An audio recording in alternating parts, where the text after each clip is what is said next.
Hello friends, অমৃতার পাকশালায় সবাইকে স্বাগত জানাই।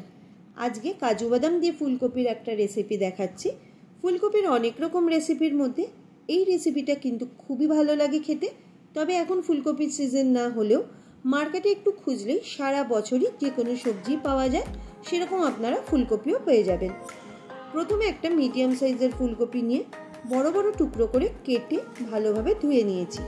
এবার ফুলকপিগুলো লবণ আর হলুদ মাখিয়ে ভেজে নিয়ে ওই কড়াইতে 1 টেবিল স্পুন রিফাইন অয়েল আর 1 টেবিল স্পুন ঘি অ্যাড করে গরম হওয়ার পর একটা বড় পেঁয়াজ কুচি, একটা টমেটো কুচি, 5 থেকে 6টা কাঁচা লঙ্কা, কিছুটা আদা, 15 কোয়া রসুন দিয়ে ভেজে নিচ্ছি।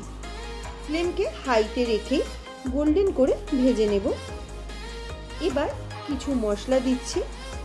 1 টেবিল স্পুন গোটা ধনে, 1 টেবিল স্পুন গোটা জিরে, কয়েকটা গোটা গোলমরিচ, 5 থেকে 7টা ছোট এলাচ, কিছুটা দারচিনি, কয়েকটা লবঙ্গ, 1.5 টেবিল স্পুন চালমগজ, 20 থেকে 25টা কাজু বাদাম, 1 টেবিল স্পুন কাশ্মীরি লঙ্কা গুঁড়ো আর 1 টিস্পুন হলুদ গুঁড়ো। আবারও সব মশলাগুলো একসাথে ভেজে নিচ্ছি। ভাজা হওয়ার পর মিক্সিং জারে ঢেলে নিয়েছি। এর মধ্যে 2টো শুকনো লঙ্কা আর 1 টিস্পুন লবণ অ্যাড করে পুরো মশলাটা ব্লেন্ড করে নিচ্ছি।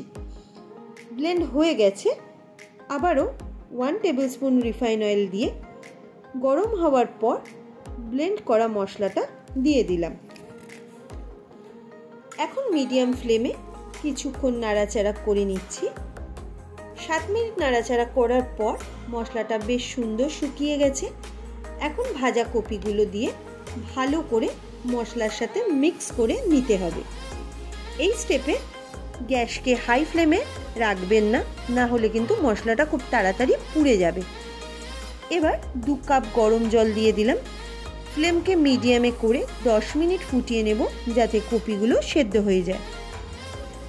10 মিনিট ফোটানোর পর কপিগুলো সেদ্ধ হয়ে গেছে আর জলটা টেনে গিয়ে গ্রেভিটা কিছুটা ঘনও হয়েছে। এবার 100 গ্রাম ফেটিয়ে রাখা টক দই আর 2 টিস্পুন চিনি দিয়ে ভালোভাবে মিক্স করে 2 মিনিট মিডিয়াম ফ্লেমে ফুটিয়ে নিচ্ছি। এবার সব শেষে নামানোর আগে সামান্য শাহি গরম মশলা আর 1.5 টিস্পুন ঘি অ্যাড করে ফ্লেমকে অফ করে ঢেকে স্ট্যান্ডিং টাইমে কিছুক্ষণ রেখে দেব।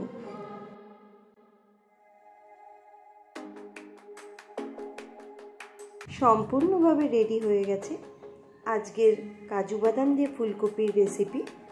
বন্ধুরা, আশা করছি তোমাদের সবারই ভীষণই ভালো লেগেছে। একবার হলেও রেসিপিটা আমার মতো করে বানিয়ে অবশ্যই কমেন্ট করে জানিও কেমন হলো খেতে। আজকের মতো টাটা, বাই। আবারও আসবো আরও একটা রেসিপি নিয়ে।